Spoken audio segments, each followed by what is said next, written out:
পাক ভারত যুদ্ধ হোক আর না হোক, দুই দেশ ধ্বংস হোক বা না হোক, বাংলাদেশের তাতে কিচ্ছু আসে যায় না।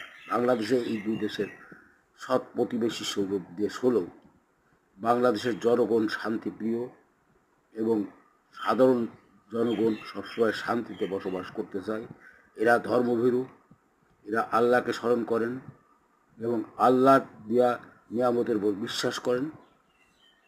আর পাক ভারত যে যুদ্ধ হচ্ছে, এই যুদ্ধটা আমরা যারা একটু বুঝি তারা কেউই চায় না। যুদ্ধে মানুষের ক্ষতি করে, মানুষের জীবন যায়, সম্পদের নষ্ট হয়। যুদ্ধ ভয়ঙ্কর পরিণতি ডেকে আনে। যাতে আল্লাহ রব্বুল আলামিন এই যুদ্ধ না হয় সেই প্রার্থনা করছি। আমরা প্রার্থনা করি